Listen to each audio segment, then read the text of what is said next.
हम लोग श्रीमद् भागवतम के तीसरे स्कंद के प्रथम अध्याय के 34वें श्लोक को देख रहे हैं।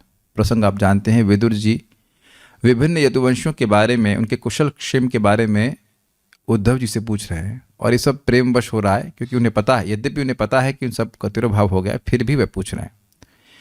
तो उस क्रम में उन्होंने सबसे पहले भगवान कृष्ण बलराम के बारे में पूछा, फिर वसुदेव जी के बारे में पूछा था, जो भी क्रम रहा हो। उसके बाद कलयुग के जीव हम लोग सब याद तो रहता नहीं है मुझे भी याद नहीं, लेकिन जो भी क्रम रहा हो। और आपने कल सुना था, कल तुम देवकी जी के बारे में सुन रहे थे ना, तो माता देवकी के बारे में सुना। आज हम लोग अनिरुद्ध यानी कि भगवान कृष्ण के पोते के बारे में सुनेंगे। भगवान कृष्ण के बेटे रुक्मिणी से प्रद्युम्न और प्रद्युम्न के बेटे हैं अनिरुद्ध। तो उनके बारे में पूछेंगे, उनके तत्व के बारे में बहुत सारी बातें होंगी। एक छोटी सी लीला भी हम प्रयास करेंगे बताने के लिए। मेरे पीछे बोलिए। अपि स्विदास्ते भगवान सुखम वो यह सात्वताम कामधुगो निरुद्धः। अपि स्विदास्ते भगवान सुखम वो यह सात्वताम कामधुगो निरुद्धः। यम आमनन्ति स्म हि शब्दयोनिं मनोमयं सत्त्वतुरीय तत्त्वम्। यम आमनन्ति स्म हि शब्दयोनिं मनोमयं सत्त्वतुरीय तत्त्वम्। अपि स्विदास्ते भगवान सुखम वो यह सात्वताम कामदुघो निरुद्धः। अपि स्विदास्ते भगवान सुखम वो यह सात्वताम कामदुघो निरुद्धः। यमामनन्ति स्म हि शब्दयोनिं मनोमयं सत्त्वतुरीय तत्त्वम्। यम आमनन्ति स्म हि शब्दयोनिं मनोमयं सत्त्वतुरीय तत्त्वम्। अपि स्विदास्ते भगवान सुखम वो यह सात्वताम कामधुघो निरुद्धः। अपि स्विदास्ते भगवान सुखम वो यह सात्वताम कामदुघो निरुद्धः। यमामनन्ति स्म हि शब्दयोनिं मनोमयं सत्त्वतुरीय तत्त्वम्। यम आमनन्ति स्म हि शब्दयोनिं मनोमयं सत्त्वतुरीय तत्त्वम्। बोलिए। अपि स्विदास्ते भगवान सुखम वो यह सात्वताम कामदुघो निरुद्धः। अपि स्विदास्ते भगवान सुखम वो यह सात्वताम कामदुघो निरुद्धः। यम आमनन्ति स्म हि शब्दयोनिं मनोमयं सत्त्वतुरीय तत्त्वम्। यमामनन्ति स्म हि शब्दयोनिं मनोमयं सत्त्वतुरीय तत्त्वम्। अपि स्विदास्ते भगवान सुखम वो यह सात्वताम कामदुघो निरुद्धः। अपि स्विदास्ते भगवान सुखम वो यह सात्वताम कामदुघो निरुद्धः। यमामनन्ति स्म हि शब्दयोनिं मनोमयं सत्त्वतुरीय तत्त्वम्। यम आमनन्ति स्म हि शब्दयोनिं मनोमयं सत्त्वतुरीय तत्त्वम्। अपि स्विदास्ते भगवान सुखम वो यह सात्वताम कामदुघो निरुद्धः। अपि स्विदास्ते भगवान सुखम वो यह सात्वताम कामदुघो निरुद्धः। यमामनन्ति स्म हि शब्दयोनिं मनोमयं सत्त्वतुरीय तत्त्वम्। यम आमनन्ति स्म हि शब्दयोनिं मनोमयं सत्त्वतुरीय तत्त्वम्। क्या मैं पूछ सकता हूं? कौन पूछ रहा है? आप बताइए, कौन पूछ रहा है? नहीं पता? विदुर जी। विदुर जी पूछ रहे हैं। किससे पूछ रहे हैं? उद्धव जी से पूछ रहे हैं। क्या मैं पूछ सकता हूं कि अनिरुद्ध कुशलता पूर्वक हैं? वह शुद्ध भक्तों की समस्त इच्छाओं की पूर्ति करने वाला है। अब ये एक अद्भुत बात है कि जो शुद्ध भक्तों की सारी इच्छाओं की पूर्ति करने वाले हैं, उनकी कुशल के बारे में क्यों पूछ रहे हैं? तो केवल प्रेमवश पूछ रहे हैं, क्योंकि देखिए भगवान के रूप में भी स्मरण कर रहे हैं और संबंध के द्वारा भी स्मरण कर रहे हैं। कृष्ण, कृष्ण के बेटे, बेटे के बेटे, तो काफी वात्सल्य का संबंध होगा ना। भगवान कृष्ण के चाचा हैं विदुर जी, तो विदुर जी के ये क्या पड़ पोते लगे अनिरुद्ध जी, है ना। भाई इस जगत में देखा जाता है कि जितना प्रेम बेटों से होता है उससे अधिक प्रेम बेटों के बेटों से होता है। सुंदरा माता जी कह रही हैं यस। अच्छा चलिए तो ठीक है, सभी के संग होता है। और अब उनके बेटे के बेटे हो जाएंगे तो और प्रेम होगा। नानी दादी का बहुत प्रेम होता है, ऐसे नाना जी का दादाजी का भी होता है। तो और अधिक वात्सल्य के द्वारा भी पूछ रहे हैं, क्वेश्चन तो है ना। यद्यपि वो कह रहे हैं कि भगवान है, वह शुद्ध भक्तों की समस्त इच्छाओं की पूर्ति करने वाला है और प्राचीन काल से ऋग्वेद का कारण है। प्राचीन काल का मतलब है हमेशा से, शाश्वत रूप से ऋग्वेद अनिरुद्ध जी के द्वारा ही प्रकट हुआ है। अभी व्याख्या की जाएगी, समझाऊंगा। मन का सृष्टा तथा विष्णु का चौथा स्वांश माना जाता रहा है। थोड़ा मैं समझाता हूं, लेकिन पहले अन्वय समझाना पड़ेगा तो समझ में आएगी बात। यम, जिनको मनःमयम, मन का नियामक या सृष्टा। अब देखिए ये शब्द बड़ा अद्भुत है। जनरली हम तेजमय शब्द का किस अर्थ में लेते हैं? तेज से भरा हुआ।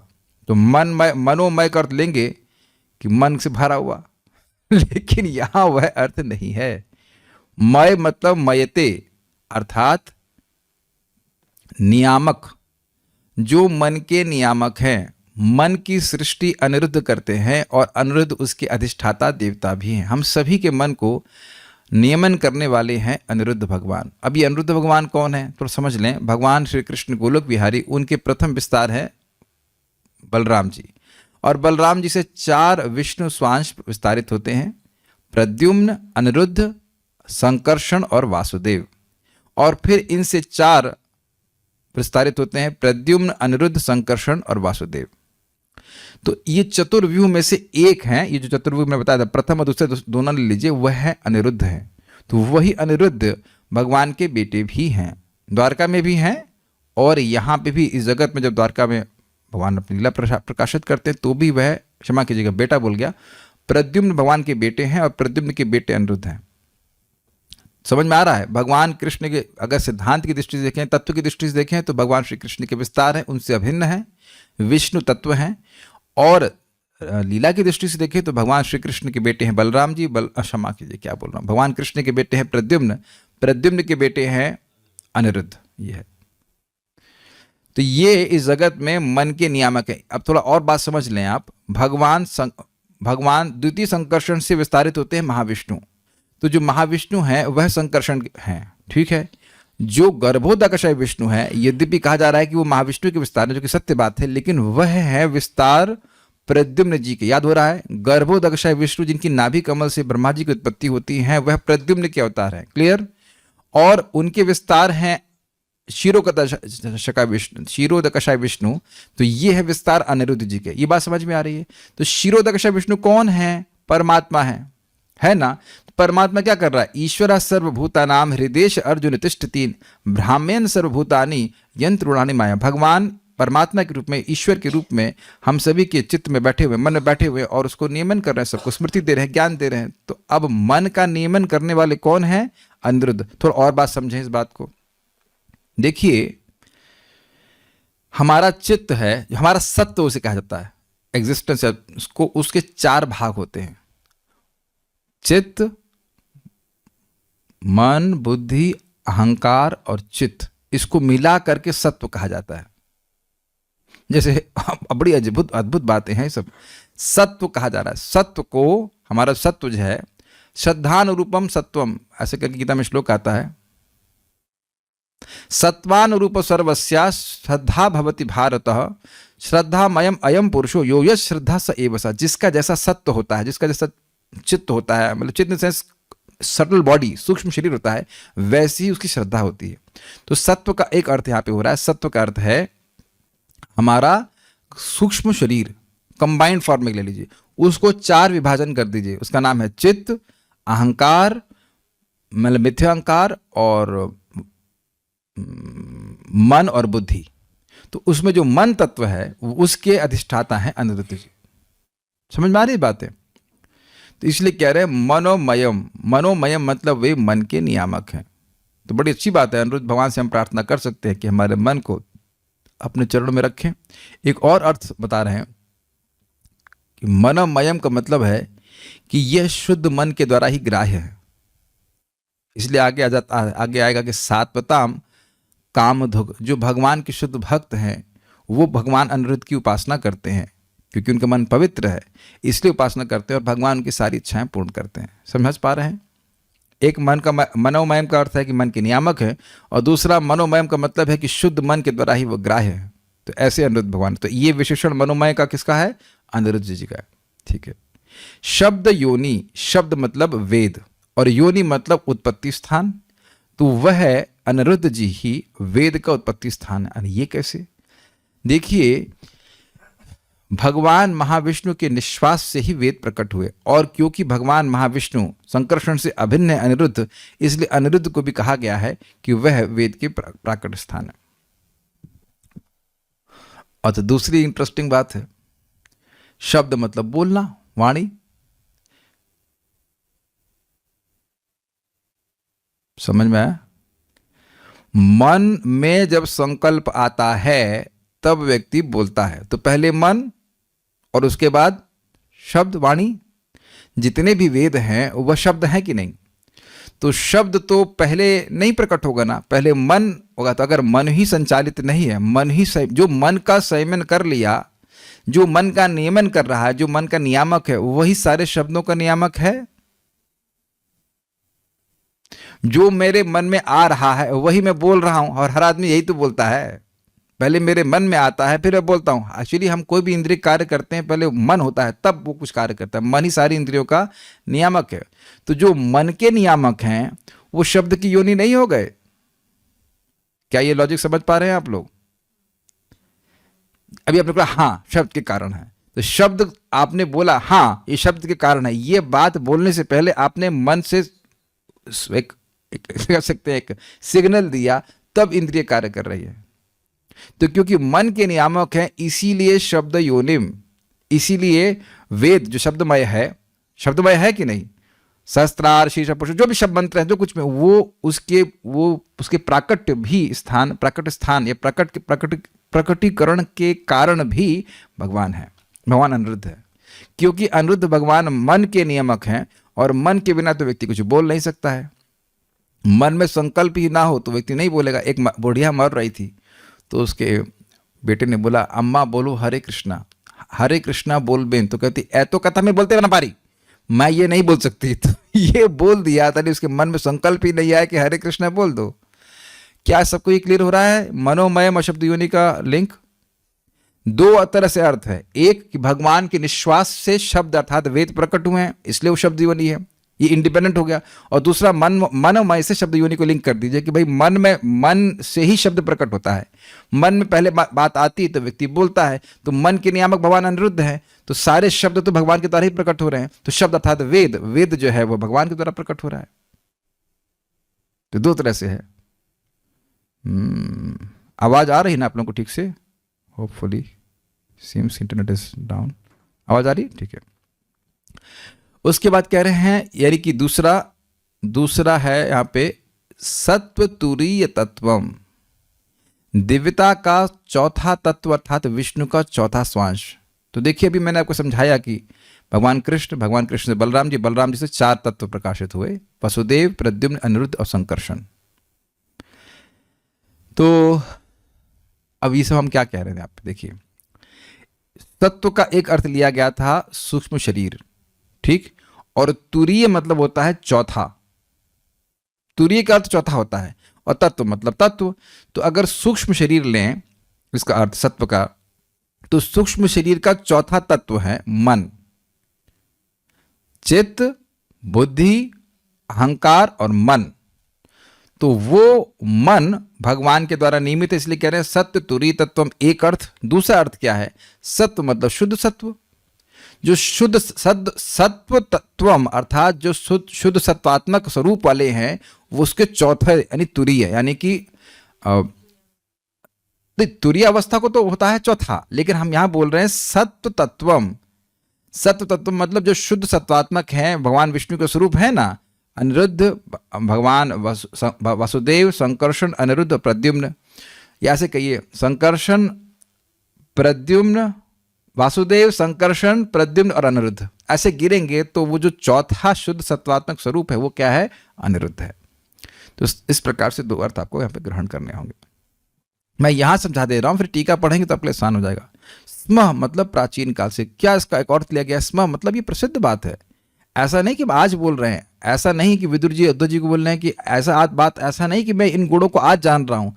उद्धव जी मान लो प्रश्न करने लगे, अरे ये सब गुण कहाँ से अनिरुद्ध जी के आ गए? वो तो हमारे भी पोते हैं। भाई उद्धव जी भगवान के भाई, तो प्रद्युम्न के चाचा, और तो प्रद्युम्न के बेटा इनका पोता लगना। तो ये तो ऐसे उद्धव जी बोलेंगे नहीं कि मान लो कहे, उद्धव जी कहेंगे ये तो हमारे पोते हैं। तो कहते हैं ना ना ना, पोते होते नहीं, प्राचीन स्म, यानी ये प्राचीन काल से बात स्थापित है कि ये सब गुण अनिरुद्ध जी के हैं। वो हैं पोते, लेकिन वह भगवान भी हैं। उद्धव जी ऐसा प्रश्न नहीं करेंगे कि मान लो ये प्रश्न उठाया जाए तो स्म कह रहे हैं। मतलब ये कितने आश्चर्य की बात है। आश्चर्य क्या है इसमें? आश्चर्य की बात यह है कि जो मन को अधिष्ठाते देवता है वो आपके घर में है। जो सभी के मन को संचालन करने वाले अनिरुद्ध हैं वो आपके यहाँ पे संबंधी बने हुए हैं। यह आश्चर्य की बात है। जो भगवान सभी के मन को नियमित करे हुए हैं, ये आसान बात है। हम अपना मन संयमित कर पाते हैं? एक आदमी अपना मन संयमित नहीं कर पा रहा है और भगवान सभी के मन को संयमित कर रहे हैं। तो ऐसे अद्भुत ऐश्वर्य वाले भगवान आपके संबंधी हैं। वो जीवात्मा नहीं है, ध्यान दीजिएगा। क्योंकि जीवात्मा दूसरों के मन को, अपने ही मन को संयमित नहीं कर पा रहा, दूसरे के मन को क्या संयमित करेगा? ही निश्चय ही आमनंती, वेदों द्वारा स्वीकार किया था। बड़ा सुंदर शब्द है। वेद का नाम नहीं लिखा जा रहा है, लेकिन आमनंती शब्द से कह रहे हैं कि सारे वेद मूर्तिमान रूप से स्वीकार करते हैं कि अनिरुद्ध जी ऐसे ही हैं। आगे जाके जब हम लोग वेद स्तुति सुनेंगे तो वेद भगवान की स्तुति करते हुए कह रहे हैं कि आप भगवान हैं। तो भगवान उनसे कहते हैं, भाई ये क्या प्रमाण है कि मैं भगवान हूं? तो कहते हैं हम ही प्रमाण है। क्योंकि वेद प्रमाण है, क्योंकि वेद प्रमाण है, इसलिए कहते हैं हम ही प्रमाण है कि आप भगवान हैं। तो वेद की प्रामाणिकता भी भगवान से आती है। और आप समझ ना, शब्द यूं नहीं कहा गया, तो वेद मुझको मानते हैं। बहुत अच्छी बात है। देखिए, आप कहेंगे कि भाई ये तो हमारे यूट्यूब पे तो नहीं बता रहे हैं कि अनिरुद्ध जी, अब तो हम बता रहे हैं, लेकिन वैसे यूट्यूब पे तो नहीं बता रहे, प्रसिद्ध बात नहीं लग रही है। अरे अब मूर्खों की सभा में कुछ बात ना भगवान के बारे में बताई जाए तो अद्भुत बात नहीं है कुछ।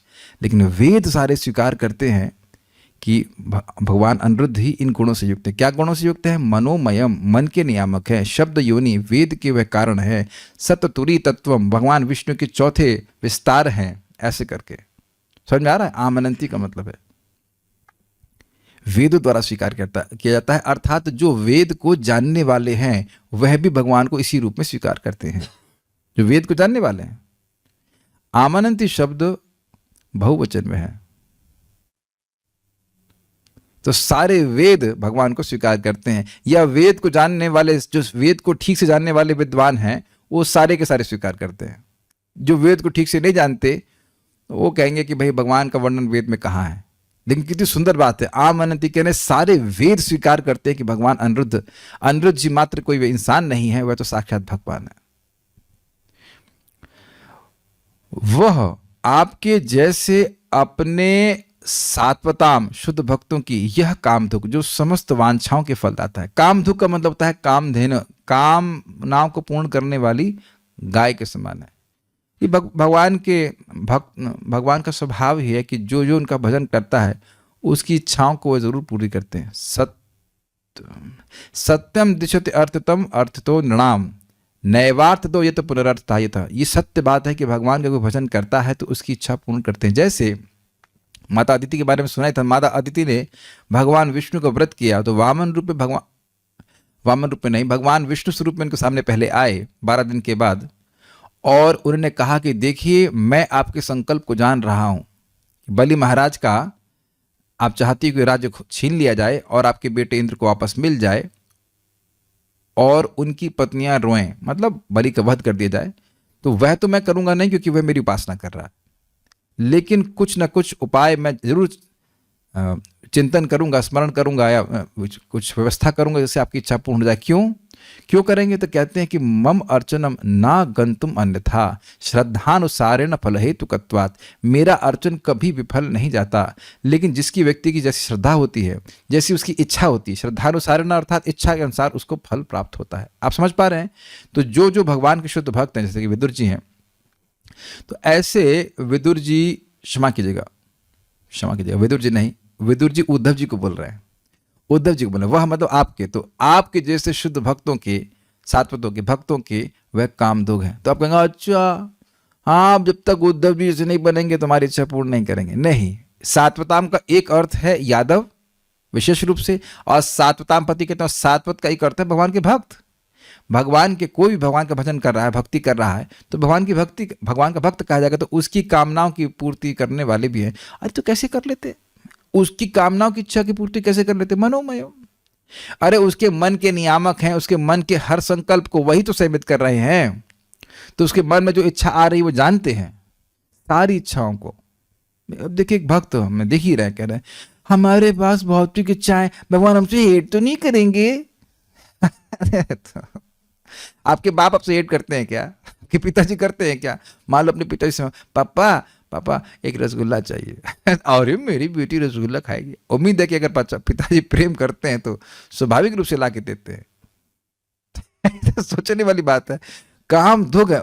ये भी इंटरेस्टिंग बात है कि जब भगवान हैं काम देने के रूप में, तो अन्य की इसी बकरी के पास क्यों जाया जाए? सारी इच्छाएं पूर्ण करते हैं। कभी कभी भक्तों को लगता है, स्पेशली जो साधना कर रहे हैं, वो हम लोग अब अकाम की कैटेगरी में हैं। कैसे? अब मैं समझता हूँ सभी भक्त लोग चाहते हैं कि वासना न रहे, लेकिन वासना रहती है। तो यह इच्छा कि हमारी कोई भौतिक वासना न रहे, यह इच्छा भी भगवान पूर्ण करेंगे। जब सारी भौतिक इच्छाएं पूर्ण कर ही रहे हैं, तो अच्छी वासना को भी पूर्ण करेंगे। अच्छी वासना कि हमारी सारी भौतिक वासना समाप्त हो जाए, तो वह भी भगवान करेंगे, अपने टाइम से करेंगे। करने दीजिए उनको। आप भजन पे ध्यान दें, भक्ति करें, वो अपने हिसाब से सब कुछ कर देंगे। He knows all your desires and he will fulfill all your desires.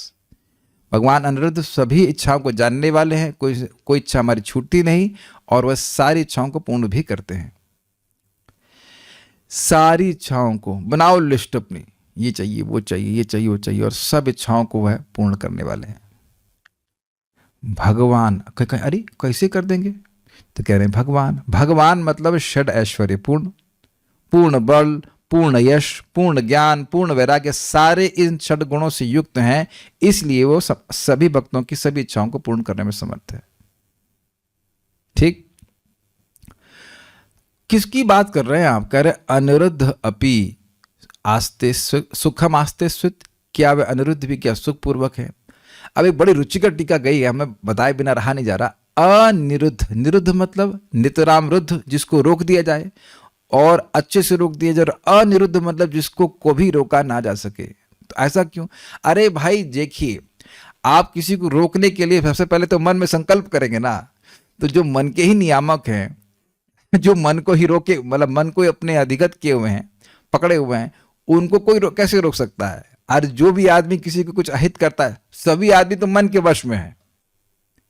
मन के पकड़ में सभी लोग हैं कि नहीं? सभी जीवात्मा। और उस मन को भगवान निरुद्ध किए हुए हैं, पकड़े हुए हैं, नियमन में किए हुए हैं। तो उनको कौन पकड़ेगा? उनको कौन पकड़ सकता है?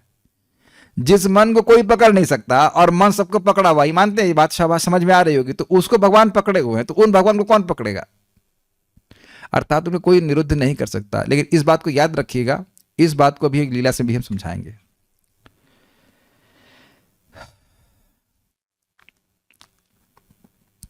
श्रीधरी, सात्वताम अर्थात अपने उपासकों की कामनाओं को पूर्ण करने के कारण अनिरुद्ध जी कामधुग हैं। स्पष्ट है? वे कामधुग हैं क्योंकि वे भगवान हैं, अर्थात अपने षड ऐश्वर्यों से परिपूर्ण हैं। ये आप समझ ही रहे होंगे कि जो मैंने लाल से रखा है ये श्लोक के शब्द हैं और उनका अर्थ को यहाँ पे स्पष्ट किया जा रहा है। इतना तो आप लोग सब लोग समझ रहे होंगे, है ना? उनका लिंक है इन शब्दों का, कि लिंक क्यों बना रहे हैं? सात्वताम कामधुग, भक्तों के कामनाओं को पूर्ण करने वाले। तो क्यों कर पाते हैं? क्योंकि भगवान है। भाई जैसे मैं आप लोगों को कुछ प्रवचन क्यों दे पा रहा हूं? क्योंकि ज्ञानवान हूं। ज्ञान होता ही नहीं, ज्ञानवान हूं मतलब बहुत ज्यादा नहीं, लेकिन जितना है उतना दे पा रहा हूं। तो ज्ञान होता ही नहीं तो बोलता कैसे? Is it not?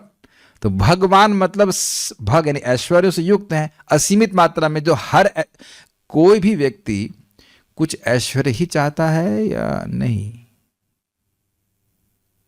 धन चाहता है, यश चाहता है, सौंदर्य चाहता है, ज्ञान चाहता है, वैराग्य चाहता है, यही सब है ना। उसके अलावा तो कुछ चाहता नहीं है, तो उसकी थोड़ी थोड़ी मात्रा में चाहता है। तो भगवान के पास ये सारी चीजें असीमित मात्रा में, भगवान कहने का अर्थ ही यही है। तो दे देते हैं अपने भक्तों को। सुंदर रूप चाहिए, ले लो। ज्ञान चाहिए, ले लो। वैराग्य तो ऐसे ही भी दे देते हैं, नहीं मांगते तो भी दे देते हैं, भक्ति करो तो, है ना। इसलिए कह रहे भगवान षड ऐश्वर्यों से परिपूर्ण है। परिपूर्ण का अर्थ आप समझते, इतने परिपूर्ण हैं। ये इंटरेस्टिंग बात है भाई, उनके तो असीमित भक्त हैं, तो सब मांगने लग जाएंगे तो कम हो जाएगा ना उनके पास। तो कहते नहीं, परिपूर्ण का मतलब है कि इतने परिपूर्ण है कि सबको सब कुछ देने के बाद भी उनके पास स्टॉक में उतना ही बचा रहता है। उनकी भगवत्ता के हेतु कहते हैं भगवान क्यों है? तो कहते यम आमनन्ति स्म हि शब्द योनि, क्योंकि वेद उनको शास्त्र का योनि अर्थात कारण बतलाते हैं।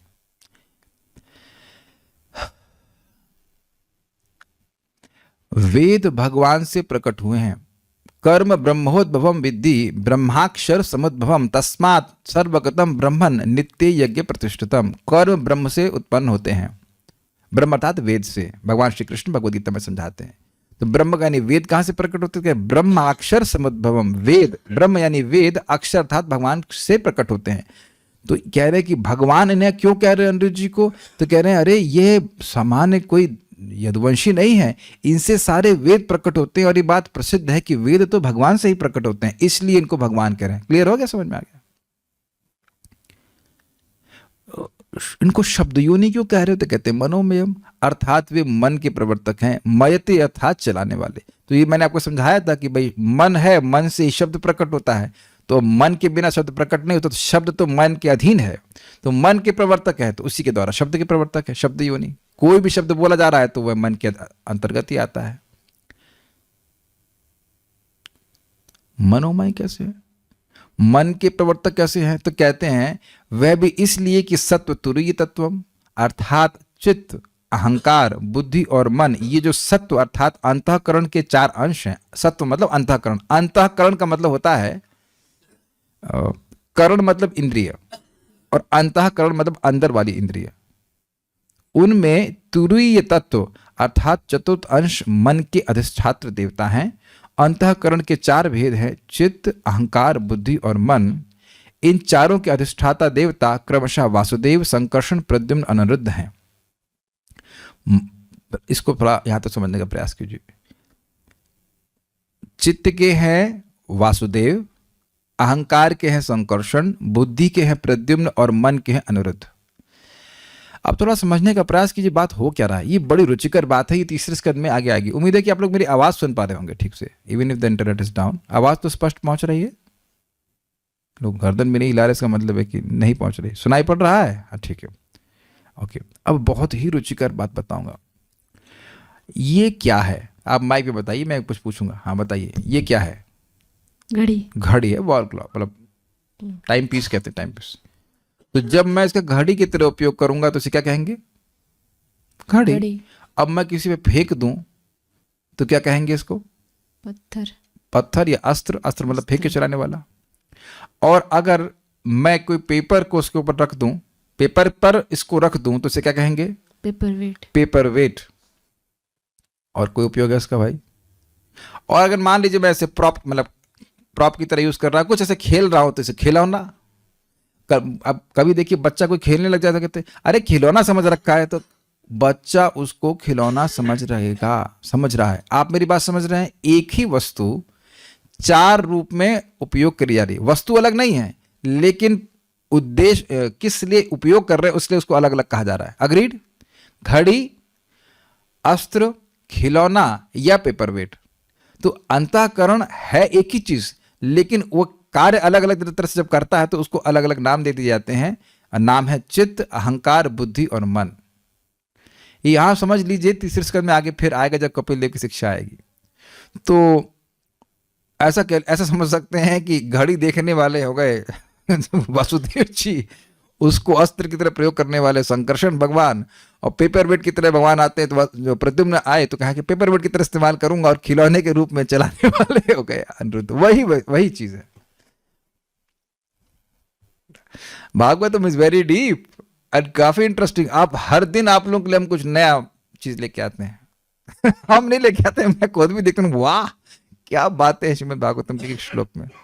कुछ ग्रहण कर पा रहे हैं, कुछ पंडित लोग समझ पा रहे होंगे, लोगों को नई नई इन्फॉर्मेशन मिले, लेकिन इससे बातें आएंगी आगे तीसरे स्कंद में। तो जो मन वाला अंश है जिसमें संकल्प विकल्प उठते हैं, उसके नियामक हैं, वो चौथा तत्व है उस सत्व का, उस अंतःकरण का, तो उसके नियामक हैं अनिरुद्ध जी। ये बात बोला। ये एक अर्थ है, बाकी अन्य अर्थ आचार्यगण अलग लेते हैं। मन का शास्त्र योनित्व प्रसिद्ध है, यह स्म से सूचित होता है। स्म शब्द होता है कि प्रसिद्धि के लिए। मन शास्त्र की योनि है, शब्द की योनि है। मन शास्त्र मतलब शब्द, शास्त्र शब्द के रूप में प्रकट है ना। अभी आप पढ़ा लिखा हुआ देख रहे हो, लेकिन पहले सुन करके, इसीलिए श्रुति कहते थे कि वो बोलते थे गुरु और व्यक्ति सुन लेता था और उसको स्मरण कर लेता था, तो शब्द ही कहा जाता है ना उसको। तो मन का शास्त्र योनित्व प्रसिद्ध है, यह स्म से सूचित होता है। प्रसिद्ध है अर्थात ये शास्त्र में प्रसिद्ध है कि मन शब्द की जननी है। तैत्तिरीय श्रुति कहती है मनः पूर्व रूपम वागोत्तर रूपम। मनः पूर्व रूप अर्थात मन ही पूर्व रूप है और वाणी उत्तर रूप है। ये स्पष्ट समझ आया। मन में जो संकल्प आता है कि मैं ये बोलूं, फिर हम वाणी से बोलते हैं। कभी कभी आप किसी को बोलिए हरे कृष्णा बोल, तो नहीं बोलता है, क्योंकि उसके मन में संकल्प है कि मैं नहीं बोलूंगा। यस यस है ना। तो जब मैं बोला यस यस, तो कुछ तो बोल ही नहीं रहे, तो आप समझ रहे हैं, जब यस बोलने का संकल्प आया तब बोले कुछ, तो स्पष्ट समझ आ रहा है कि मन कैसे वाणी के पीछे है। यस, पीछे मतलब उसकी योनि है, उसका स्रोत है। इसी तरह यह भी कहा गया है अन्योंतर आत्मा मनोमय, अर्थात उस प्राणमय से भिन्न इसके भीतर रहने वाली आत्मा अर्थात परमात्मा मनोमय है, अर्थात मन को चलाने वाला है। क्या मतलब है भाई? ये जो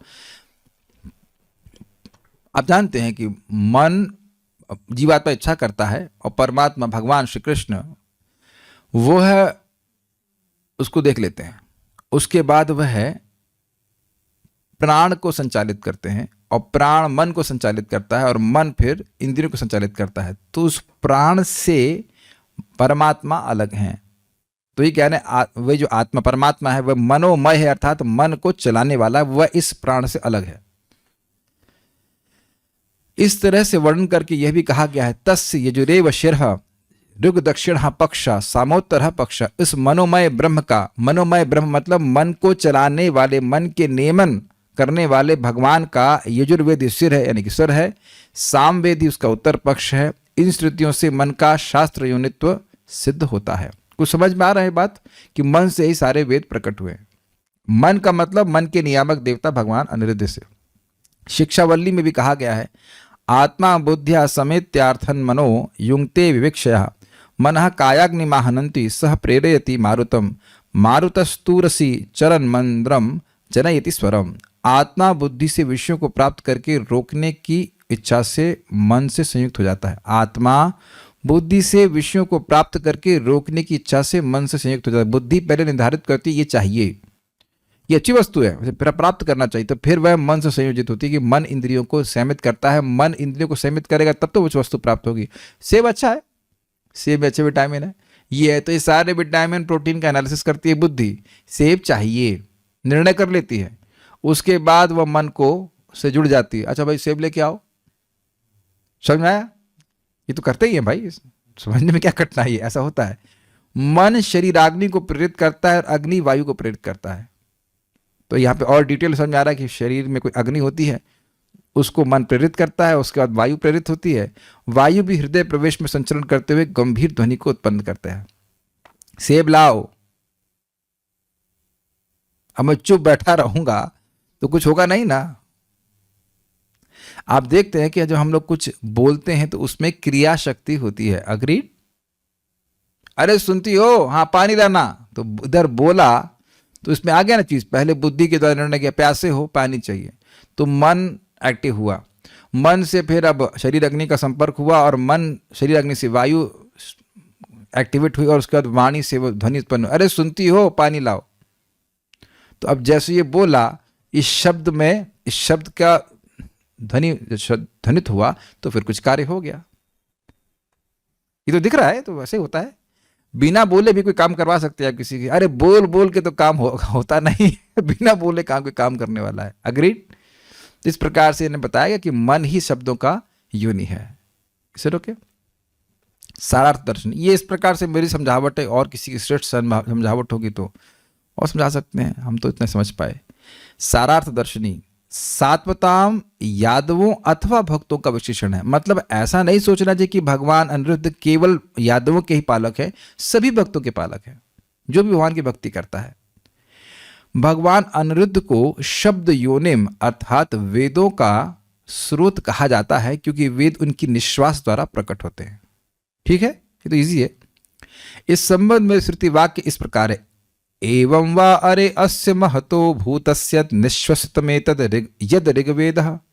भगवान के श्वास द्वारा ऋग्वेद उत्पन्न हुआ, ये बृहद अरण्यक उपनिषद से है। एकदम क्लियर समझ में आना चाहिए। ये एक्चुअली ये भगवान है महाविष्णु, तो महाविष्णु से अभिन्न है अनिरुद्ध, तो इसलिए अनिरुद्ध को कहना है कि उनके निश्वास से वेद प्रकट हुआ।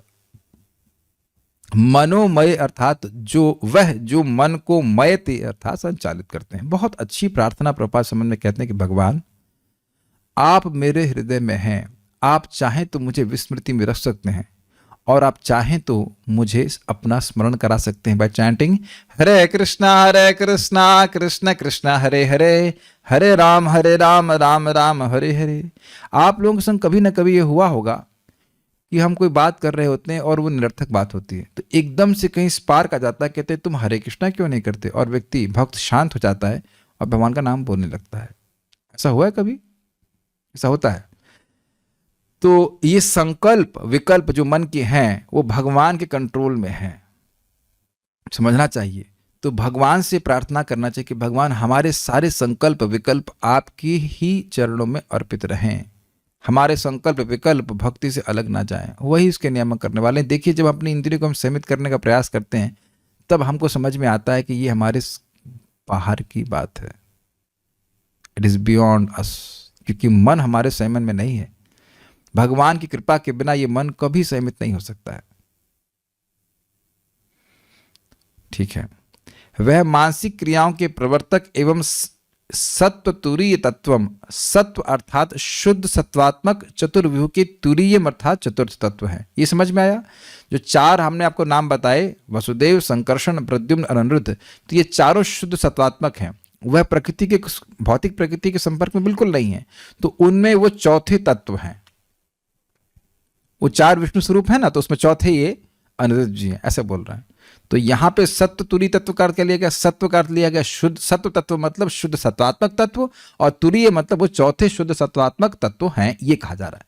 यहाँ पे सत्व का अर्थ मन नहीं लिया जा रहा है।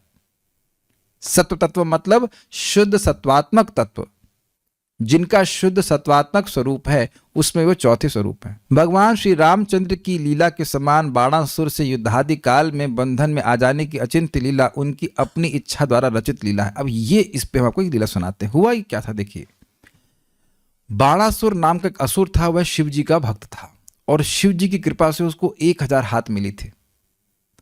तो अब वह एक दिन शिव जी के पास गया और कहा कि शिव जी, बड़ी दिक्कत है। क्या दिक्कत है? आप कहते हैं हमसे कोई युद्ध करने वाला ही नहीं है, अब मेरे हाथ में खुजली होती है तो मैं पत्थरों को चूर्ण चूर्ण करने लग जाता हूँ, वृक्षों को खाने लगता हूँ, आपके अलावा तो कोई ऐसा है ही नहीं जो मुझसे युद्ध कर सके। देख रहे हैं धृष्टता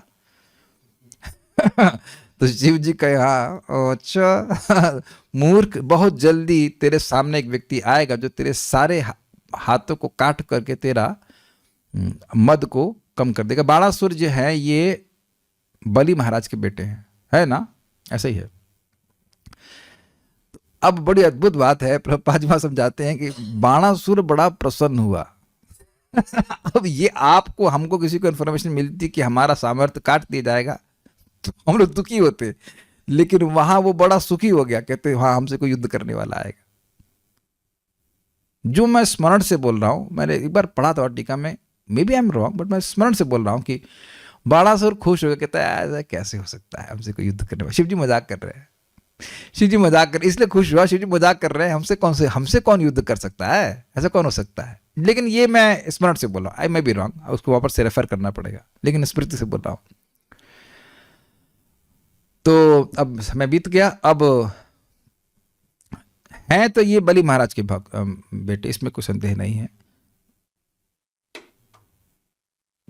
कि उसके बेटे हैं, बलि के तो बेटे हैं, हाँ बलि के बेटे हैं। तो अब सुनिए, अब हुआ ये कि इनकी बेटी थी उषा। किसकी बेटी? बाणासुर की। और ये प्राग ना, अब कहाँ के राजा थे, असम की तरफ थे कहीं। तो उषा के सपने में एक दिन अनिरुद्ध आए और उनका संग कर रही थी, तो उसमें वो एकदम से उठ गई कहीं, हे मेरे प्रियतम। तो ऐसा जब उनको ऐसे उठी तो वो लजा गई बहुत। उनके साथ में एक इनकी सखी थी, नाम था चित्रलेखा।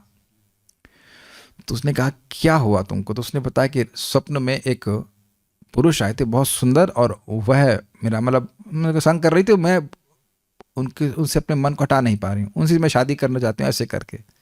तो चित्रलेखा का नाम ही चित्रलेखा है। तो वह चित्र का लेखन, चित्र किसी का वर्णन सुन के ही चित्र बनाने में एक्सपर्ट थी। यहाँ पे होता है जगत में, कोई अपराधी होता है तो उसके बारे में सुन करके लोग बना देते हैं, वो स्केच मात्र होता है, अब मतलब अप्रॉक्सीमेट। तो अब उन्होंने वर्णन करना शुरू किया, तो नाम लिया भगवान कृष्ण का, बहुत सारे लोग का नाम लिया, देवताओं का, इसका उसका, कृष्ण का नाम लिया, उसका चित्र, उनका चित्र बना नहीं। तो प्रद्युम्न का जब नाम लिया तो उनको मतलब थोड़ा सा मतलब शर्म आई, क्योंकि वह मिलते जुलते थे अनिरुद्ध जी से, प्रद्युम्न से। और जब अनिरुद्ध का नाम मतलब चित्र बना दी तो एकदम कहा हाँ यही पुरुष है। तो रातों रात चित्रलेखा अनिरुद्ध जी को उठा करके द्वारका से अपने स्थान पे लेके आ गए। काफी क्वेश्चन है। तो अब आप कहेंगे अरे अनिरुद्ध तो भगवान है, इन्हें कैसे उठा लिया? तो अब ये नहीं उठा पाती तो फिर लीला कैसे होती? तो अपनी इच्छा से वो आ गए।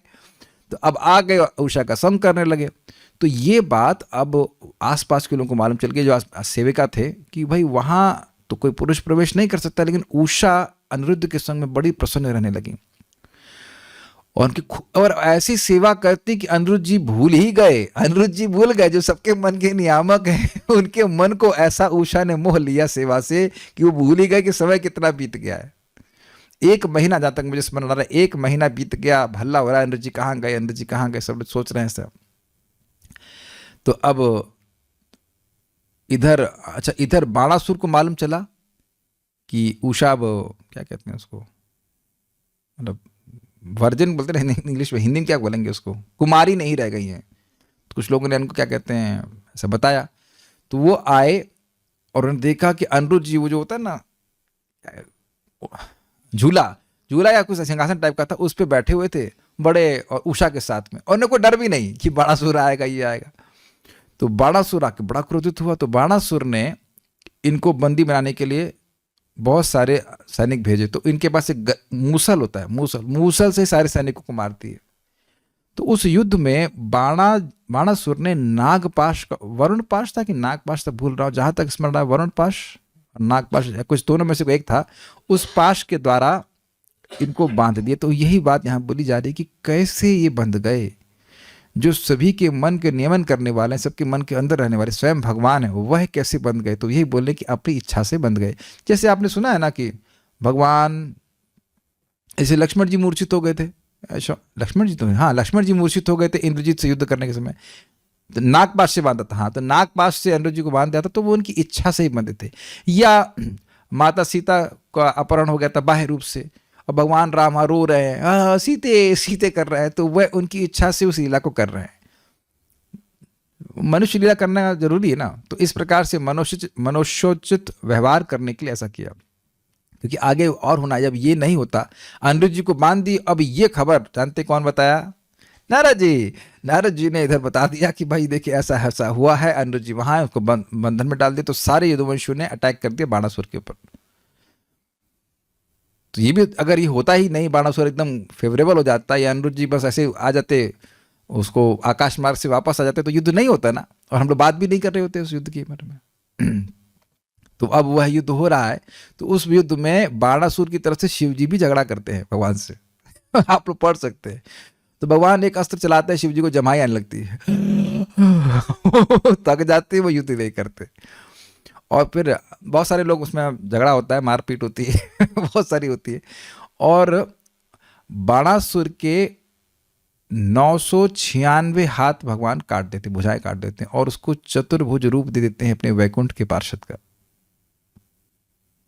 तो क्यों गला क्यों नहीं काटे? तो भगवान ने, वामन देव ने ये आशीर्वाद दिया था प्रहलाद महाराज को कि मैं आपके वंशजों को किसी को मारूंगा नहीं। तो प्रहलाद के बेटे हुए बलि, विरोचन, हेल्प कीजिए, और विरोचन के बेटे हुए बलि, और बलि के बेटे हुए, सही बोला हूं ना, और बलि के बेटे हुए बाणासुर, तो मारे ने, है ना, विरोचन थे। तो प्रहलाद के बेटे विरोचन, विरोचन के बलि, बलि के बाणासुर, तो मारे नहीं अपितु उनको चतुर्भुज रूप दे दिए। ये एक ट्विस्ट है।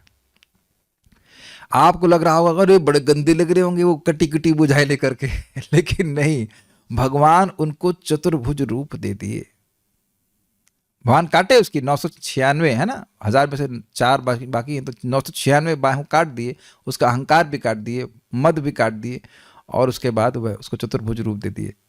चतुर्भुज रूप तो वैष्णव का होता है ना, वैकुंठ के पार्षदों का होता है। भगवान इज ऑलवेज कल्याण में। ये सब हम 10th कैंटो में पढ़ेंगे। अभी तो आप लोग को ट्रेलर दिखाया है मूवी के लिए, आप लोग 10th कैंटो तक बने रहिए 10th कैंटो सुनेंगे। तो बात यहाँ पे क्यों हो रही है? नाम है अनिरुद्ध, जिनको कोई नहीं, जिनको निरुद्ध कोई नहीं कर सकता है। तो ये नागपाश में कैसे बांध दिया? तो कह रहे हैं कि अपनी इच्छा से भगवान ने ऐसा किया, उनकी अचिंत्य शक्ति से ऐसा करते हैं। जैसे स्वाभाविक सी बात है, अब भगवान अपनी इच्छा से ही माता यशोदा के बंधन में बंधे, इसी प्रकार से यहाँ भी लीला संपादन करने के लिए भगवान स्वयं अपनी इच्छा से बंधन में आए। यद्यपि अब नागपाश की क्षमता नहीं है कि वह अनिरुद्ध को बांध सके। ठीक है, विष्णु धर्मोत्तर में वज्रनाभ के प्रश्नों के प्रति मार्केंड ऋषि के उत्तरों द्वारा यह प्रमाणित होता है कि वह चतुर्व्यूह के भाग हैं, मतलब चतुर्व्यूह में से एक हैं।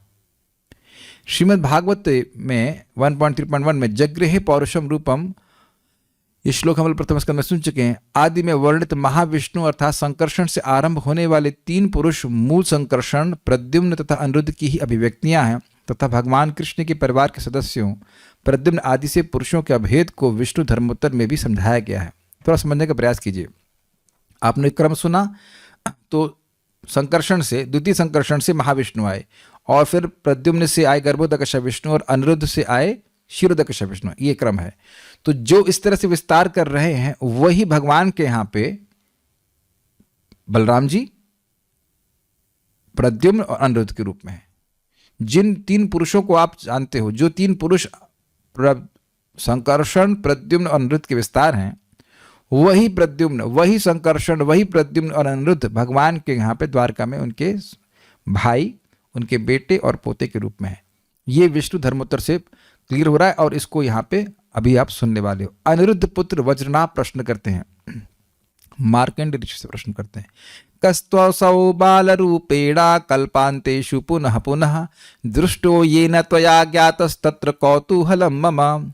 मैं उस पुरुष को जानने के लिए उत्सुक हूँ जिन्हें आपने प्रत्येक कल्प के अंत में शिशु रूप में बारंबार देखा था और जो आपके लिए अज्ञात हैं। विष्णु धर्मोत्तर 1.79.1। अब ये क्या लीला है, ये कहाँ से? अब इसमें एक और लीला छुपी है, तो आप ये 12वें स्कंद में सुनते हैं। मार्कंड ऋषि मरते नहीं हैं, और बार बार ब्रह्मा जी की रात्रि होती है, प्रलय होती है, और उसमें उस प्रलय में वह विद्यमान रहते हैं। तो वह भगवान नर नारायण की उपासना की। भगवान नर नारायण उनको स्वप्न में, क्षमा कीजिए, उनको दर्शन, साक्षात दर्शन प्रस्तुत किए, और उसके बाद वो बोले क्या चाहते हो? तो कहते हैं मैं आपकी माया देखना चाहता हूँ। तो भगवान बहुत खिन्न हंसी हंसे, मुस्कुराहट, खांसी नहीं, मुस्कुराहट, खिन्न समझते हैं। उनको अच्छा नहीं लगा कि भगवान का भक्त माया देखना चाहे, उसे बहुत कष्ट हो गया। कहते ठीक है, तथास्तु। तो अब उसके बाद मार्कंडेय ऋषि अपने आश्रम में बैठे रहे थे, सोच रहे थे भगवान माया कैसे दिखाएंगे। तो अकस्मात एक दिन बहुत तेज तेज हवाएं चलने लगी, बारिश आने लगी, और प्रलय ही हो गई। हम बहुत शॉर्ट में बता रहे हैं, डिटेल में तो वहां पे आप देखेंगे। पूरा ब्रह्मांड पानी से भर गया, सब कुछ खत्म हो गया, अकेले बचे मार्कंडेय ऋषि। अब वो तैरते जा रहे, पूरा टोटल अंधकार, गुप्त अंधकार, कोई लाइट नहीं, कुछ नहीं, और वो अकेले। हमारे लीला पुरुषोत्तम प्रभु हम लोग को बता रहे थे कि अगर तुम लोग ऐसी स्थिति में होगे तो क्या करोगे? तो हम लोग कुछ उत्तर ही नहीं दे पा रहे थे। कह रहे तुम लोग का हार्ट अटैक हो जाएगा कि नहीं, अरे कोई जगत में है ही नहीं, हम अकेले ही पड़े हुए हैं, वो भी पानी में। लेकिन मार्कंड ऋषि अद्भुत हैं कि उसमें तैर रहे हैं। तो कभी उनको लगता भाई थके जा रहे हैं, खाने को तो कुछ मिल नहीं रहा, कभी लगता कि मर जाएंगे, कभी लगता कि कोई वहाँ पे वो जो उसके जलचर प्राणी थे उनको खा जाएंगे। कुछ हुआ नहीं, लेकिन उनको ऐसा लगता था। फिर भी उनको शक्ति मिलती रही और वह चलते रहे। और वह कब तक हुआ? ब्रह्मा जी की एक रात्रि तक ऐसा हुआ। Don't ask Krishna to show Maya. उसको भी इसीलिए भगवान ने कहने थे, तू माया देखना चाहता है? ये माया नहीं देखने के लिए, भगवान हमको माया बहुत देख ली, हमको माया से बाहर निकालिए, माया मत, माया से बहुत डर लगता है। समझ रहे हैं बात? तो अब माया देखने का प्रयास कभी नहीं करना चाहिए, ये बड़ी फजीयत हो जाती है। तो खैर अब जो भी रहा हो, उसके बाद उनको एक बरगद, एक दीप सा दिखा और बरगद का पेड़ दिखा। बने बरगद के पत्ते के ऊपर, या पीपल का पत्ता था, पेड़ भूल रहा हूँ कौन सा था, लेकिन वो पीपल का पत्ता था। पीपल का पत्ते पे एक छोटा सा बालक दिखा और वो इतना आकर्षक था कि वह उनकी तरफ जाने लगे, मार्कंडेय ऋषि उनकी तरफ। और जब उनके पास गए, बच्चा मुस्कुरा रहा था और वो अपने ही पैर के अंगूठे को, दाएं पैर के जो बड़ा अंगूठा उसको चूस रहा था। तो आचार्यगण कहते हैं कि कैसा भगवान क्यों कर रहे थे? कृष्ण बाल रूप में थे, वो भगवान सोच रहे थे कि ये मेरे चरणों में क्या रस है कि मेरे भक्त अब इसका आस्वादन करते रहते, जरा मैं भी चखूं उसको। तो भगवान अपना ही अंगूठा चूस रहे थे। आपने देखा कि बच्चे ऐसा करते हैं, हम लोग नहीं कर सकते ऐसा, डोंट ट्राई इट, लेकिन बच्चे लोग ऐसा करते हैं। देखा है अपने छोटे बच्चे करते हैं, अपना अंगूठा चूसते हैं। तो भगवान भी ऐसी लीला कर रहे हैं, अपना अंगूठा चूस रहे हैं और मुस्कुरा रहे हैं। हमको बहुत अच्छा लगता है फोटो। आप लोग फोटो देख सकते हैं, कभी आप देखे होंगे, स्मरण कर रहे होंगे मैं क्या कह रहा हूँ। और फिर भगवान मुस्कुराते हुए उनकी तरफ देखते हैं बड़े अफेक्शन के संग, और फिर सांस लेते हैं। मैं भूल रहा हूँ कि नाक से लिए कि मुंह से लिए, लेकिन ऐसा किए जैसे बच्चे उबासी लेते, जहां तक मुझे स्मरण आ रहा है। और नाक से कह रहे हैं, तो भक्त वो नाक से बोले, तो नाक से सांस लिए और मार्कंडेय ऋषि उनमें प्रवेश कर गए। और जैसे ही प्रवेश किए तो देखिए हम उसी आसन में, उसी आश्रम में बैठे जहां पे प्रलय देखे थे। लेकिन कहानी समाप्त नहीं हुई, फिर प्रलय हो गई। फिर भगवान सांस छोड़े और फिर वो पानी में गिर गए। फिर एक ब्रह्मा जी की रात्रि तक वो घूमते रहे, इसमें तैरते रहे। फिर भगवान दिखे, फिर सांस लिए। ऐसा जो मैं स्मरण से बोल रहा हूँ 7 बार होता है। यस, 7 बार ब्रह्मा जी की रात्रि पर्यंत वह पानी में टहलते रहे। फिर उसके बाद भगवान ने अंदर खींचा, फिर बाहर किया। बहुत देखना चाहते हो माया, देख लो अच्छे से, वॉशिंग मशीन में डाल के भगवान धुल दिए। ऐसे मार्कंडेय ऋषि को ये प्रश्न वज्रनाभ कर रहे हैं अपने पिता के बारे में। अपने पिता के बारे में नहीं, वो प्रश्न कर रहे हैं कि किसको देखते हैं आप? मुझे कौतूहल हुआ कि जब प्रलय हो जाती तो किसको आप देखते हैं बार बार? देखिए यहाँ पर शब्द है, कस्तो बाल रूपेणा कल्पांतेषु पुनः पुनः। कल्प के अंत में बार बार किसको बाल रूप में आप देखते हैं? वो बालक कौन है? ये प्रश्न है। अभी बताया ना, बालक के रूप में देखते हैं। वो छोटा बालक कौन है जिसको आप देखते हैं? बार बार का अर्थ समझ रहे हैं? वो एक बार घटना नहीं हुई, कई बार घटना हुई, इसको मार्कंडेय ऋषि देखते हैं, मरते नहीं। तो दृष्टो ये न त्वया ज्ञातस् तत्र कौतूहलम मम। जिसको आप देखते हैं, आपके द्वारा देखा जाता है, उसके प्रति मेरा बड़ा कौतूहल है। कौन है वो व्यक्ति? अब वो बोलते हैं, भूयो भूयस्त्वसौ दृष्टो मया देवो जगत्पतिः कल्पक्षयेन विज्ञातः स मया मोहितेन वै कल्पक्षयेवतीते तु तन्तु देव पितामहात् अनिरुद्धं विजानामि पितरं ते जगत्पतिम्। जिन जगतपति का दर्शन बारंबार कल्पांत में मुझे हुआ, वह मेरे लिए अज्ञात थे। वह उस समय न जान सके वो कौन थे। वो बच्चा देखिए, लेकिन कौन थे वो नहीं समझ पा रहे हैं, क्योंकि मैं भ्रम से आच्छादित था। बेचारे परेशान हो गए थे, बहुत देर से धुलाई भीग गए, बेचारे परेशान हो गए। किंतु जब कल्प के अंत में प्रलय समाप्त हुई, तब मैंने पितामह ब्रह्मा द्वारा यह समझा कि जगत के स्वामी तुम्हारे पिता अनिरुद्ध हैं। जिस जगत के स्वामी का दर्शन बाल रूप में हुआ तो वो कौन है? वो अनिरुद्ध हैं, और वही तुम्हारे पिता है। तो क्या स्थापित हो रहा है विष्णु धर्मोत्तर से कि जो भगवान के यदुवंश में प्रद्युम्न अनिरुद्ध हैं और बलराम जी हैं, वो सब वही चतुर्व्यूह ही हैं जिनको आप विष्णु के मुख्य शुद्ध सत्वात्मक चतुर्व्यूह के रूप में जानते हैं। इसलिए ये सब बात कही जा रही है। समझ में आ रहा बात? नहीं समझ आ रही बात? ये श्लोक क्यों बोला गया? वज्रनाभ कह रहे हैं कि आप किसको देखते हो कल्प के अंत में? बालक के रूप में। तो कह रहे तुम्हारे बाप को देखते हैं। ऐसे कह रहे हैं, बालक के रूप में तुम्हारे पिता को देखते हैं, अनिरुद्ध जी को देखते हैं। यही अनिरुद्ध जी जगतपति हैं।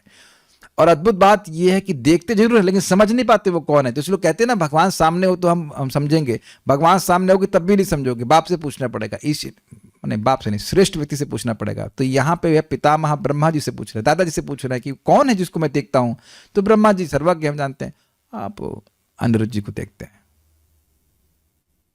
See, if a great person like Markandeya Rishi also has to hear, Markand ऋषि जैसे समर्थ व्यक्ति, उनके सामर्थ्य का अंदाजा लगा पा रहे हैं। जो व्यक्ति प्रलय में भी मरता नहीं, तैरता रहता है, तैर के दिखाइए 10 मिनट के लिए।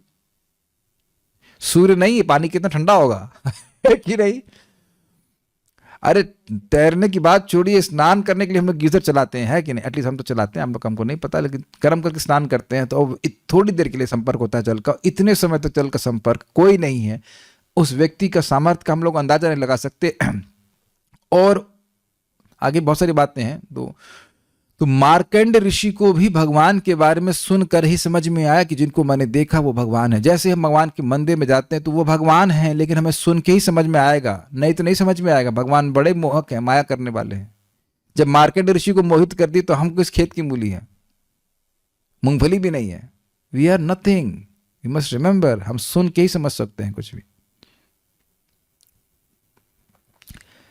अच्छा, भीष्म पर्व में दुर्योधन के प्रति उक्त भीष्म शिक्षा में जब भीष्मदेव ने भगवान कृष्ण के अवतार के विषय में कहना आरंभ किया तो उन्होंने बतलाया कि किस प्रकार ब्रह्मा जी गंधमादन पर्वत पर आए तथा अपने मन में भगवान के अनिरुद्ध स्वरूप में दर्शन प्राप्त किए तथा यह स्तुति की। मतलब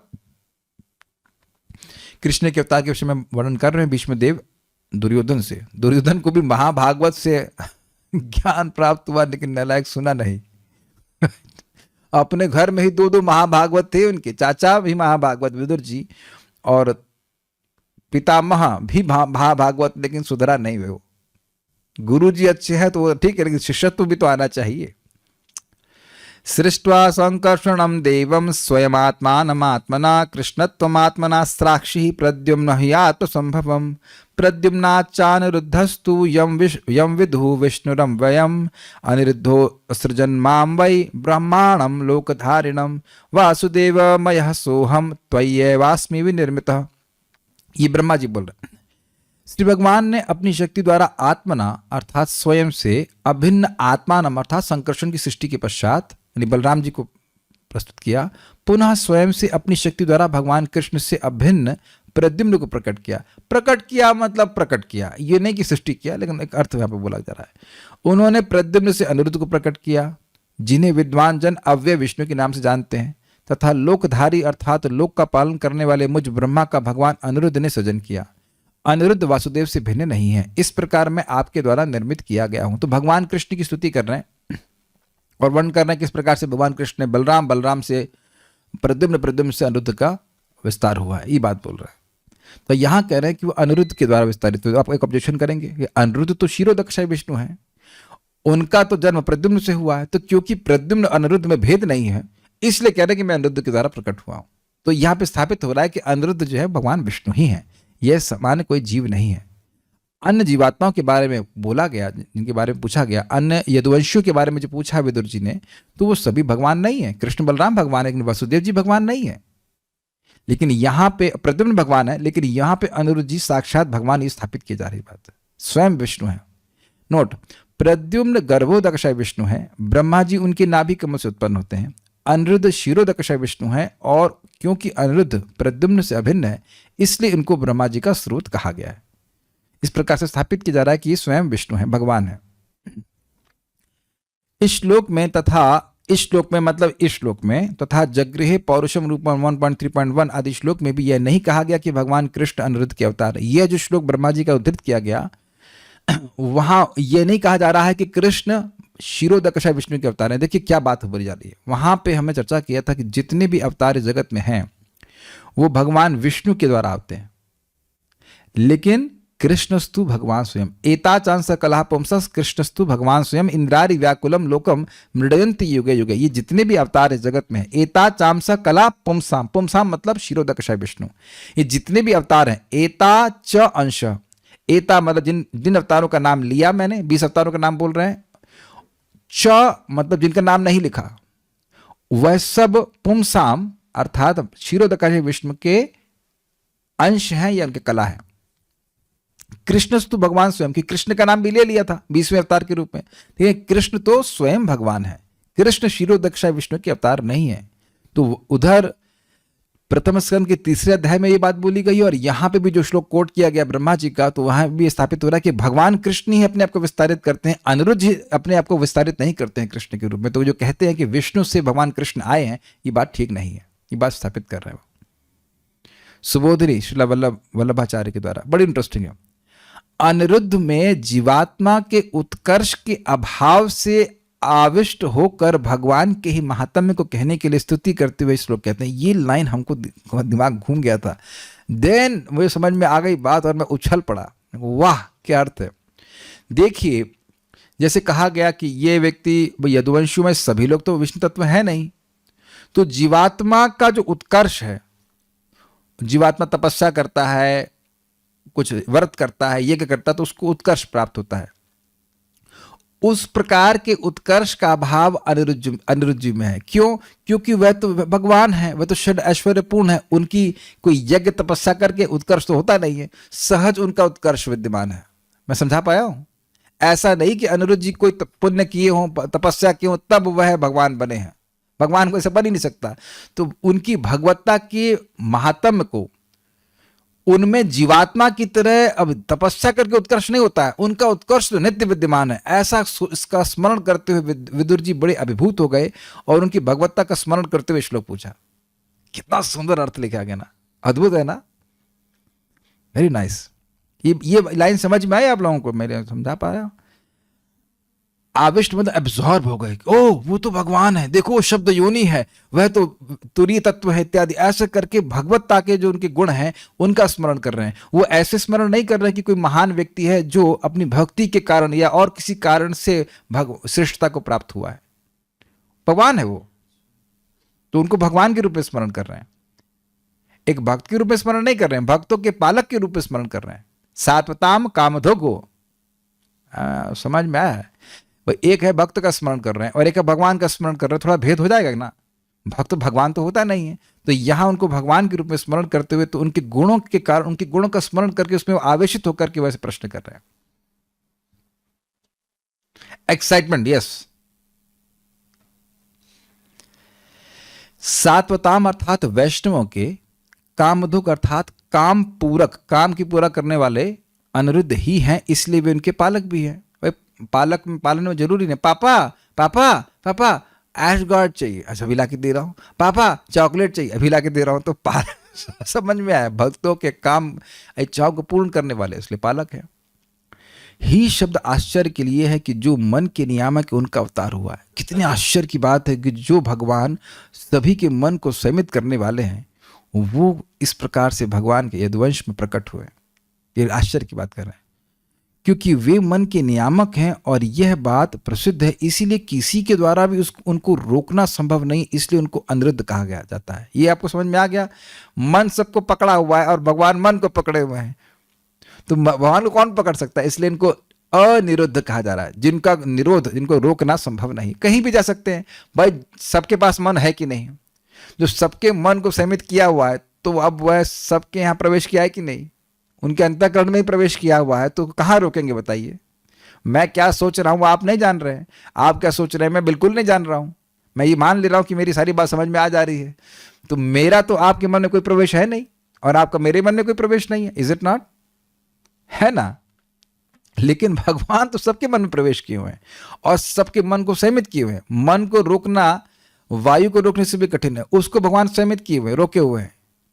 तो जो भगवान सबको रोके हुए हैं, उनको कौन रोक सकता है? इसीलिए उनको अनिरुद्ध कह रहे हैं। अनिरुद्ध, आपने कई बार शब्द सुना होगा, लेकिन आज आप थोड़ा समझ पा रहे होंगे। अनिरुद्ध, जिनको रुद्ध, उनको रोकना असंभव है, जिनका निरोध ना किया, उनको रोक नहीं सकते। यहां नहीं आ सकते। क्यों नहीं आ सकते? मन के नियामक है ना वो। सभी के अंतःकरण का चौथा भाग मन है, इसकी व्याख्या मैंने करी थी। उसके ये परमार्थ तत्व हैं, अर्थात पूज्य है, नियामक हैं। इससे उनका सर्वात्मत्व भी लोक में सिद्ध है, ये कहा गया। क्या मतलब है भाई? सभी की आत्मा, सभी के मन है, वो आत्मा का अर्थ मन भी होता है। तो क्यों है भाई? क्योंकि मन के नियामक हैं, सभी वन बैठे हुए हैं। तात्पर्य, ये आदि चतुर्भुज व्यूह बलदेव के आदि अंश वासुदेव, संकर्षण, प्रद्युम्न तथा अनिरुद्ध हैं। ये सभी विष्णु तत्व हैं। श्री राम के अवतार में सारे के सारे अंश विशिष्ट लीलाओं के लिए प्रकट हुए।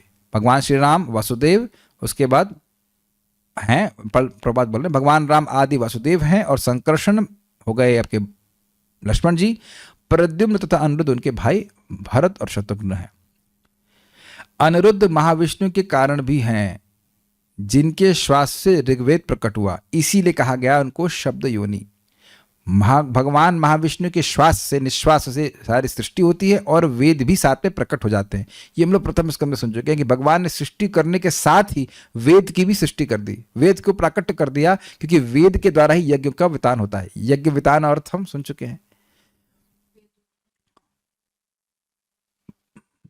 सह यज्ञा प्रजा सृष्ट्वा पुरोवाचा प्रजापति अनेन प्रसविश्वध्वम एषवो तुष्ट कामधुक। तो भगवान ने, प्रजापति भगवान विष्णु ने जगत की सृष्टि के साथ ही यज्ञ की सृष्टि भी कर दी, प्रजाओं की सृष्टि के साथ। तो अब यज्ञ कैसे होगा? यज्ञ वेद के द्वारा होगा। तो सृष्टि के साथ भगवान वेद का ज्ञान भी प्रकाशित करते हैं अपने निश्वास के साथ। ये हमने प्रथम स्कंद में सुना था। तो वो कौन करते हैं? महाविष्णु। तो वो महाविष्णु अब अनिरुद्ध से अभिन्न है, इसीलिए अनिरुद्ध को भी शब्द योनि कहा जा रहा है, वेद के स्रोत कहा जा रहा है। मार्कंडेय पुराण में इसकी सुंदर ढंग से व्याख्या हुई है। भगवान कृष्ण के अवतार में अनिरुद्ध उनके पुत्र रूप में उत्पन्न हुए। पुत्र समझ पा रहे हैं? भगवान के बेटे प्रद्युम्न और प्रद्युम्न के बेटे अनिरुद्ध, उस तरह से ग्रहण करना होगा। भगवान के सीधे बेटे प्रद्युम्न है, प्रद्युम्न के बेटे अनिरुद्ध हैं, ध्यान से पढ़ना होगा। द्वारका में भगवान कृष्ण आदि व्यूह के वासुदेव अंश हैं।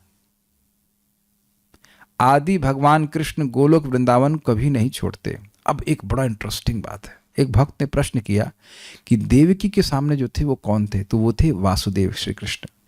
और समझने का प्रयास करें, माता यशोदा के भी 2 बच्चे पैदा हुए थे, गोलोक वृंदावन विहारी कृष्ण और योग माया। तो जब वासुदेव कृष्ण जो बच्चे के रूप में हो गए थे, उनको लेकर के वसुदेव जी आए थे, तो माता यशोदा तो बेहोश थी। तो उनमें वासुदेव कृष्ण उन वृंदावन बिहारी कृष्ण में मर्ज हो गए। दिस इज देयर, ये आप टीका में आगे 10th कैंटो में पढ़ेंगे। तो ये बिल्कुल सत्य बात है कि भगवान श्री कृष्ण गोलोक विहारी कृष्ण वृंदावन के बाहर नहीं जाते। वो जब जाते हैं तो अपने आप को वासुदेव कृष्ण के रूप में विस्तारित करते हैं।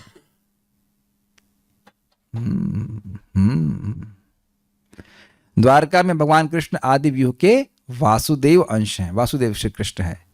आदि भगवान कृष्ण गोलोक वृंदावन कभी नहीं छोड़ते। समस्त स्वांश एक ही विष्णु तत्व हैं और उनकी शक्ति में कोई अंतर नहीं है। अब ये बात थोड़ा समझ लेना चाहिए। जब भगवान अपने को अन्य विष्णु तत्वों में विस्तारित करते हैं तो उनकी शक्ति में भेद नहीं होता है, लेकिन वह अपनी स्वेच्छा से पूर्ण शक्ति का प्रकाशन नहीं करते, या उतनी शक्ति का प्रकाशन करते हैं जितने की आवश्यकता होती है। लेकिन भगवान कृष्ण जब प्रकट होते हैं तो अपने पूर्ण ऐश्वर्य का प्रकाशन करते हैं। ये बात है। जैसे एक कैंडल है, उससे अनेक कैंडल जलती हैं, सारी जो मोमबत्तियां वो एक बराबर शक्तिशाली होती हैं, उसी प्रकार से समझना होगा। ये सोचना कि वासुदेव कृष्ण अलग हैं, ये अपराध है। वो अलग नहीं है, भगवान की अचिंत्य शक्ति से एक साथ ही अपने आप को अलग अलग स्वरूपों में विस्तारित करते हैं। हाँ, एक इंटरेस्टिंग बात यह है कि भगवान के अलग अलग भक्त भगवान के अलग अलग विष्णु स्वरूपों से आकर्षित होते हैं, इस कारण से भगवान अपने को विस्तारित करते हैं। ठीक है, ओके। सो एक भक्त ने, क्या जीवात्मा मुक्त होने के बाद भी जीवात्मा रहता है? हाँ, क्या भगवान हो जाएगा जब वे भगवान का पार्षद बन जाता है? अरे भाई, तो जीवेर स्वरूप होए कृष्णेर नित्य दास, तो जीवात्मा भगवान का पार्षद बन गया, मतलब भगवान के सेवा के रूप में स्थित हो गया, सेवक के रूप में स्थित हो गया। जीवात्मा तो जीवात्मा ही रहेगा, और क्या रह जाएगा? वो क्या बन जाएगा? आप बताइए हमको। तो आपके मन में कौन सा ऑप्शन आ रहा है, जरा ये भी लिख के भेज दीजिए कि क्या क्या बन जाएगा। देखिए, जो हम लोग ऑप्शन सेलेक्ट कर रहे हैं वो तो इस जगत में है। पेड़ बनूंगा मैं बन जा तू भाई, यूकलिप्टस का पेड़ बन जा तू। अच्छा, नहीं नहीं मैं उड़ूंगा, अच्छा चील बन जा भाई। तो ये ऑप्शन तो यहाँ सिलेक्शन हो रहा है ना, अलग अलग योनियों में, लेकिन वहां पे कोई ऑप्शन इस प्रकार का नहीं है। ऑप्शन मतलब it's not a question of option, वो आपका स्वरूप है। अगर कोई वैकुंठ में भगवान का पार्षद है तो वैकुंठ में पार्षद है, गोलोक में पार्षद है तो गोलोक में पार्षद है। और क्या को चेंज करेंगे, चेंज करने की जरूरत नहीं है, फुल्ली सेटिस्फाइड ना, उस रस में पूर्णतः भक्त संतुष्ट हो जाता है। एक छोटी सी बात बोलूंगा, बहुत इंटरेस्टिंग है। भक्ति रसामृत सिंधु में एक वक्तव्य है भगवान कृष्ण का प्रद्युम्न को, यहाँ तो अनिरुद्ध की बात आ रही है, प्रद्युम्न को कह रहे हैं तुम इतना संकोच मत करो, मेरी गोद में आओ, मेरे पास आओ, मैं तुम्हारा पिता हूँ, ऐसा करके प्रद्युम्न को बोल रहे हैं। बहुत अच्छा है वो, जब भक्ति रसामृत सिंधु पढ़ेंगे तो ऐसी बात समझेंगे। तो आप लोग चाहें तो बाणासुर वाले युद्ध को भी आप सुन सकते हैं डिटेल में, कैसे कैसे फाइट हुआ, शिवजी और आता है सब, उसको आप डिटेल में कृष्ण बुक से पढ़ सकते हैं। हम अनिरुद्ध भगवान से ही प्रार्थना करेंगे कि मेरा मन जो पाजी मन है उसको संयमित करें, हरे कृष्ण मंत्र में लगाए रखें, भागवत में लगाए रखें, और हमें भगवान अनिरुद्ध का स्मरण करने को मिला, ये बहुत बड़ा उनका आशीर्वाद है। So stop here now. Shri Aniruddha भगवान की जय, श्रीमद् भागवतम की जय, श्रील प्रभुपाद की जय, निताय गौर प्रेमानंदे।